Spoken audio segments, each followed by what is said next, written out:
Daniel with Dark Matter, and we're back out on another journey. The frightening development in the scam world. That is terrifying. Scam video generated by an artificial intelligence. Handing over money through deep fake videos. They are ruthless. It looks like you. It sounds like you. Viscerally angry about frighteningly sophisticated scam. This is the most sophisticated we've seen till now. I felt like jumping off the bloody cliff at the end of the road.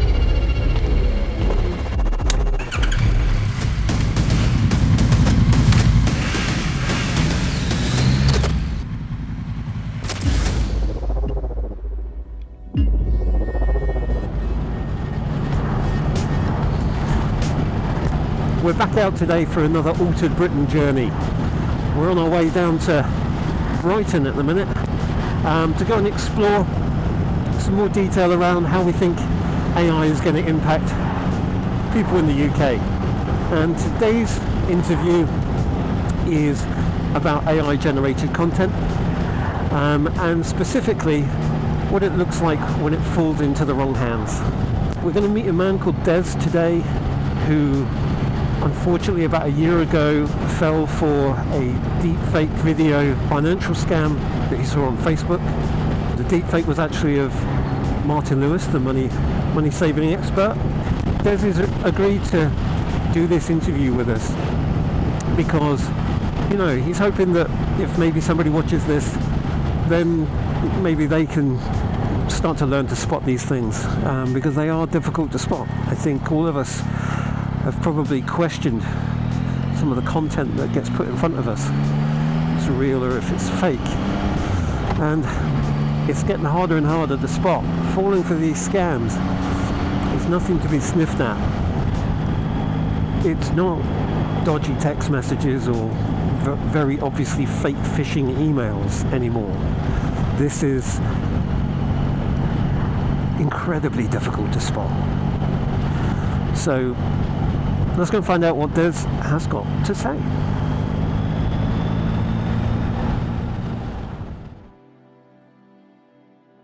One thing I think we'll find interesting to talk about, that the audience will find interesting to listen to, is kind of how this unfolded, I guess, for you. And I think it was Facebook. It was Facebook, yes. It was, my son's friends had been doing some, I don't know if it was something completely different to what I was doing, but they was making money in investments, small amounts. And I was sitting there one day and I was looking at Facebook, and this opportunity came up with Elon Musk to say there's a lot of these platforms around at the moment, but this is a cryptocurrency exchange platform that you just can't let go. Right. You'd be a fool to miss. But the problem was then Martin Lewis came on the same advert and justified it himself and said, you know, I've told people I don't do this, but you'd be silly to pass this one by. Of course, it's all AI and I didn't realise. You leave your details online, which is your obviously your name, your date of birth and your email address. And then someone gets back to you, which someone did, a lady. She asked me if I've ever done anything like this before. Investments, and I said no. She said, okay, well, we've got 10 top guys that have been in the business for over 20 years, banking, investments as such. Would you like one of them to contact you? And I said, well, if that's what it takes, yeah, that's what we'll do. They put you in touch with an expert. They give you a call, reassure you they have all this expertise. Yeah, he's a really nice fellow. He's got an Eastern sort of a Russian accent to him, but his English is quite good. He called himself Carl Haynes. He was a very big Manchester United fan, and he seemed to know more about Manchester United than I've ever heard of, being a fan myself. Yeah. You know, so I was quite impressed. I brought Darren up on my own. His family values were very strong. He'd made over so many million by doing what he's doing, banking and investments. The answer to why he's doing this for me is the company he's working for give you massive bonuses, and this will be his last year. So he covers everything that you asked. There's 3 apps that they get you to download. One of them's cryptocurrency account, which is Binance. The other one, you have to make your own bank account with Revolut. But the main one was AnyDesk, which means that he can take control of your phone. We started with £1,000, and then it came back in the way of £990. I didn't ask him about the £10 that was short. I thought it was all part of this process. We'll get to that at some stage. But I remember it come back £990. But in my mind, it came back, and it came back quickly. Yeah. So that first 1,000 that you put in, and That's a taster. yeah. And what's the time period between when you put that 1,000 in and then when? And got it back. Yeah, and they return it. Minutes. It was something like 30 minutes, half an hour. So that's presumably designed to show you that we are real and trustworthy, because we've done You've got that. it. So Minus, there's your trust. yeah. From there, we're going to invest that in crypto and whatever else the promise is. So then he wants £5,000. So when you invest £5,000, obviously that's all I had to my name. He knew that, and I said to him, "Well, I haven't got funds. I'm not a rich person." Anyway, we carried on with the 5,000, and that never came back. But things got moving really fast. He's always telling you this time of year was the best time of year to get in touch with him, because as far as investments are concerned, Christmas time's the best time. So he's got you there as well. So there's a time sensitivity to it as well. You want to jump on this thing that he's promising you. To your mind, it's being invested. And that's my money. That's my personal money. Personal money. All you had at that time, you put that in, and you were waiting for that investment to come. Yes. To be invested. He gives you a couple of days so you can see some return on that 5,000. And then to release the 5,000, to get the 5,000 back, you had to invest more money. He raised a loan for £10,000 to release the 5,000 with a letter that said, we need funds putting into this account to release funds of X, which was the £5,000. To me, it made sense at the time. It was all made up. So I haven't got £10,000, but his company will lend me £10,000, and he sends you a certificate from his CEO, and it says that we are going to stand for this £10,000 loan through our company. It's got my name on it that says that he's not going to be involved. It meant nothing. There was no business numbers or. Just to recap, you put your 5,000 in. He said, "Look, my company will loan you the money." And in your mind, that loan was coming from his company. Yes. But in reality, it was raised. He had used your details, and they had been applying for bank loans without your knowledge. Yes. He's getting me to sanction on my phone on my half. So I'm doing part of the work. So this is a real loan. It's a proper loan. Yeah. So how did they get the details to be able to get the loan? Well, anything he needs from me is there, because he's got my name, he's got my, like I said to you when you first start, he's got my name, he's got my email address, he's got my telephone number. During normal conversation, there could be anything else that he's got out of me that I haven't realised. Not that I could tell him anything, I don't think. When he said go to Barclays, he used to not go into your bank app, go to your Barclays. So you go to your Barclays, he's now switching off.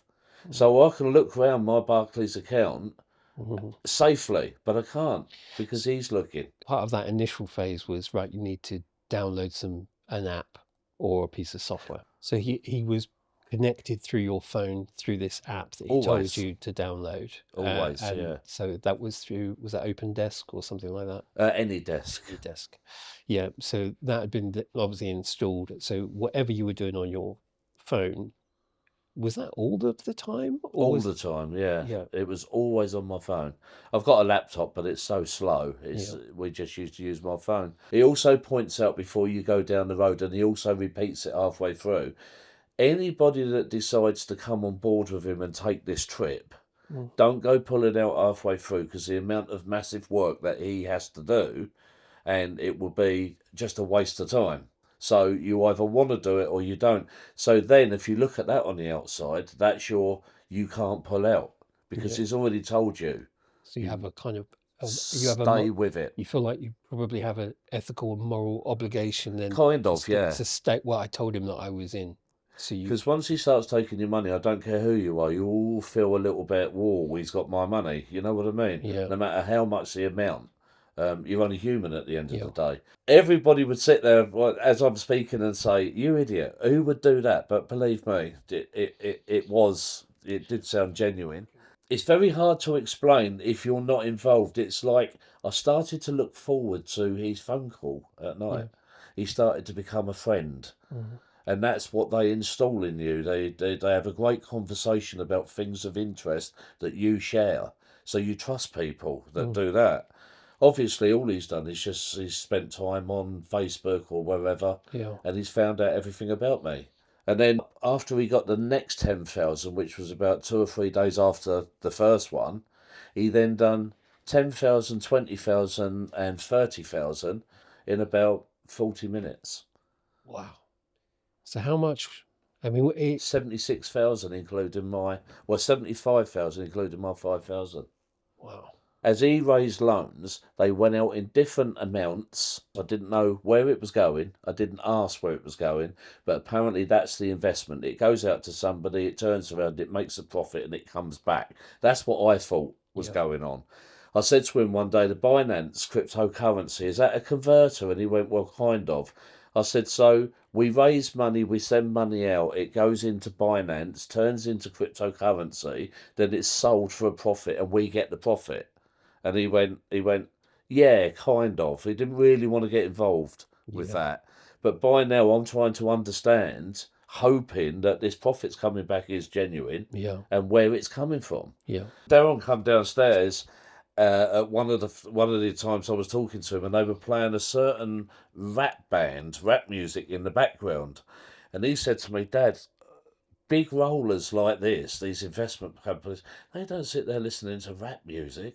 Well, I was oblivious to all this. I didn't realise, you know. Well, I guess when you're when you're in that deep, you kind of overlook those things. I think we all do because we want to believe that this is real. Yeah. I'm more interested, I guess, in how does it feel in that moment? Does it feel I exciting? went upstairs Is to it him and said, I worrying? think I've completely fucked up, yeah. I've completely. And he said, I've been telling you this. He said, and if you don't do something about it tomorrow, I'm going to phone the police. Right. So we went to Barclays, didn't we? And sure enough, I mean, the lady down there straight away, as soon as we told her, the lady down there was brilliant. She was the manager. And she said, because I said to her, I just feel so stupid. And she said, Mr. Healey, she said, hundreds of people come in here weekly with the same thing. That you're no more stupid than they feel, you know? No, I think that's a common misconception. That you've got to be stupid to fall for these things. And the sophistication of these things is growing, obviously, as you've seen, as you know, and experienced. And more people are falling for it all the time. I started off by wanting a couple of £100 for Christmas because it was August. And I thought, if we can get a couple of extra £100 for Christmas. Honestly, I'm not. I mean, look where we live. Do you know what I mean? I'm not a rich person. I don't profess to be a money chaser. But the old pun comes to mind. There's nothing in this world for nothing. But you only find that out at the end because that's absolutely true. Yeah. There's nothing in this world for nothing. And if I'd have gone along with that right from the beginning, I wouldn't be in the mess that I'm in now. Yeah. The police were called. So I've got a policeman sitting next to me, there's Darren, and there's this guy from the bank and the manager flitting about. I still wanted this guy to be genuine. Yeah. That is just so... They're all sitting there saying to me, you've been scammed, it happens to everybody, but secretly I wanted this guy to be genuine. The day that we reported it, I bought a recording system, little one. And I said to the police, because they said, naturally, don't ever speak to this guy again. We're on the case now and all that. And I said, well, look, I've bought this and I know that he's going to call me at 6 o'clock tonight because there's still 2 items of money left. So obviously you spoke to him and you just called him out straight out? Yeah, I told him that he's that we've been to the bank, and he started laughing, and he said, Darren, because remember these 2 bits of money, it was nearly 25 grand that was still floating around in 2 different areas. And I knew that he wanted it. Yeah. And he went, Darren, he said, the only people that can help you now is me. He said, the police, he said, and everybody else down the bank, he said, they'll go round and round in circles and they'll never find me. He said, the trouble you're in at the moment, there's only one person that can help you, and that's me. And you need to let me back into your phone for a couple of hours and I will get you out of this mess. So you can imagine what I said to him. You see that this guy isn't sweet Cole Haynes anymore. This guy is a nasty, ruthless, heartless bastard that doesn't give 2 hoots for human life. All he cares about is how many funds that he can make that day. Whether they're working for somebody, an organisation, or for themselves, they are ruthless and they don't give 2 hoots. Well, I mean, I think we all know the financial climate's pretty tough anyway. It's very tough, yeah. And these things, they do look attractive, you know. Well, I mean, MBNA within 2 weeks cancelled, which was just made me cry. You know, I was 59 years old at the time, and I said, I'm ever so sorry. I said, but I just can't understand what you're telling me. Because I suddenly found myself, especially with victim support, telling me what's going to happen now and bankruptcy and all this sort of business. I suppose I released a load of built up anxiety and pressure. Barclays, who's my bank, they took a long, long time. They took months, but eventually they were the 30 grand, and eventually they did cancel. so of the 77, Well, let's call it 70 because I had to write my 5 grand off. Okay, that my money. So call it 70 of raised loans. I owed 2 tens, which have now been sold to debt collecting companies, and it's now 26, 27 grand. what's been the, if you don't mind me asking, what's been the longer term impact of that thing that you can attribute to that on your life and your son's life as well, I suppose? Well, basically, it's you know, when you probably don't, but when someone's after you, you're always looking over your shoulder. It's changed me completely, innit? I haven't worked for over a year. You know, I had to sign on the universal credit because I couldn't pay. I couldn't pay the rent or anything. I didn't feel like going out working. I felt like jumping off the bloody cliff at the end of the road, but that would be stupid. I'm on antidepressants at the moment because of sleeping and everything else. It just takes its time. When I speak to people, I come across how I come across, but it's not how you feel inside. Looking back at that original video that you saw that enticed you into this opportunity that it seemed to be, how do you look back at that piece of content now?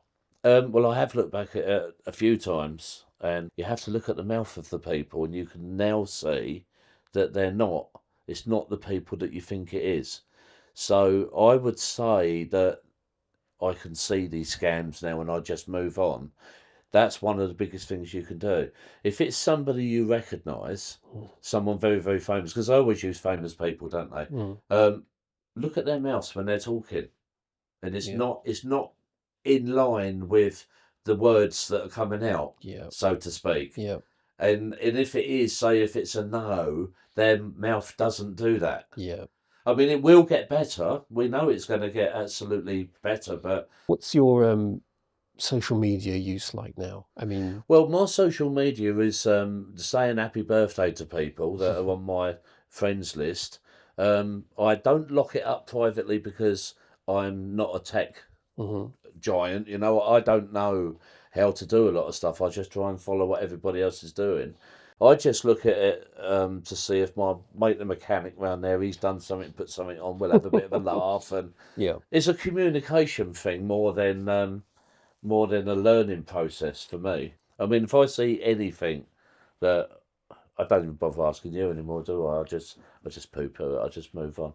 And there's so much. There really is still so much that you could fall for.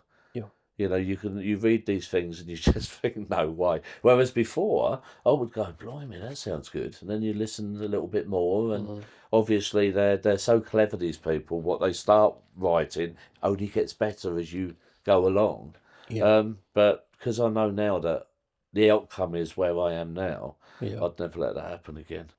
You said about the guy being a big Manchester United fan, apparently. I mean, I think now we would probably go, he probably had some level of AI chatbot next to him, and he was reading. Yeah, he was telling me things that I don't think Alex Ferguson knew.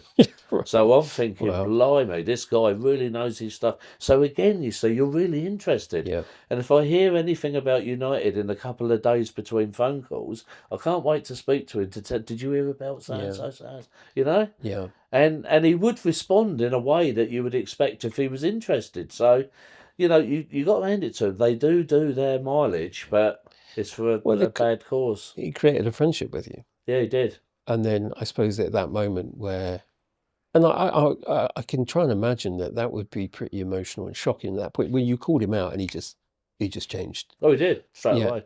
But that's a deeply emotional experience as well, which is probably like, you know, you're kind of grieving for a lost friendship, you know, in that way. And I know it all probably sounds quite trite, saying it. I was kind of saying to him, I said, look, it's me and my son. I'm a single parent. I said, we've got a little business where we fit kitchens and bathrooms.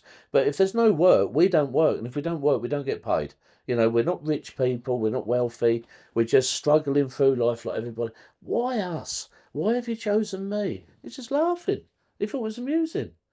How did you kind of reconcile, you know, with talking about this? Because there's sometimes, and we discussed earlier, off camera, there's a sense of shame sometimes people feel. And you do feel that.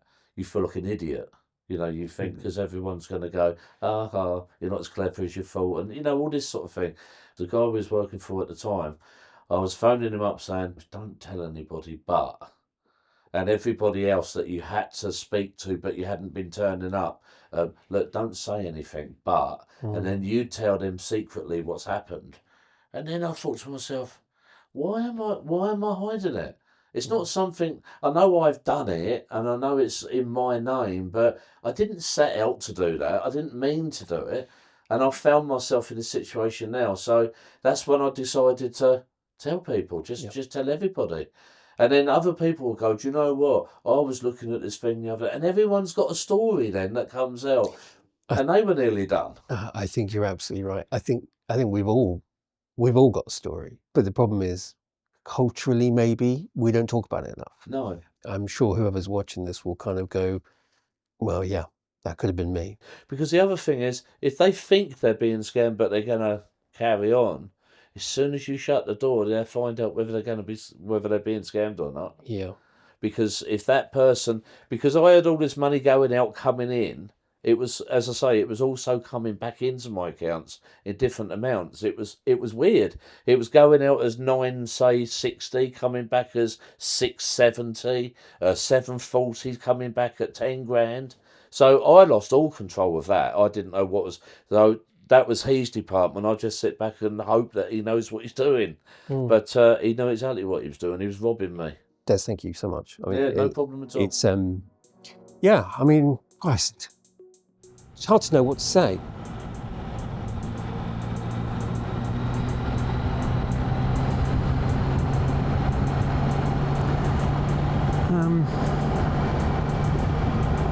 It's quite a hard story to hear.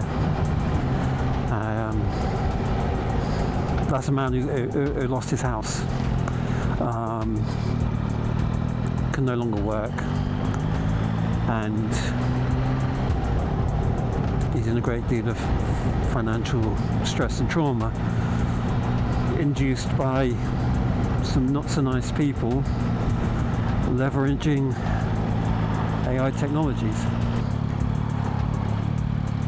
And I think it's just emotional just to hear how he had that relationship with the scammer. You know, you can still hear it. He has a fondness for that relationship. Maybe culturally we don't think about cybercrime in the same way we do about armed robberies or, you know, assault. Everybody has a vulnerability. All of us might be feeling sad, anxious, worried about money, worried about health, worried about anything. And there will always be a scam for you. And it will find you because algorithms find it. seeing stuff like this is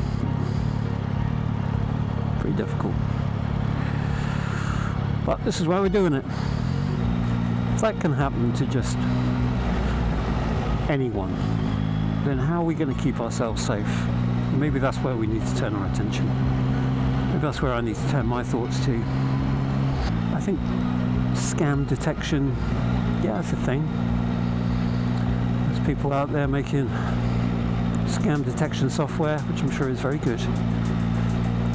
But scams are going to appear faster than our ability to detect them. It's something that we have to admit to ourselves that we're going to have to live with. The only way I can think about it right now is we just got to talk and tell stories and share things.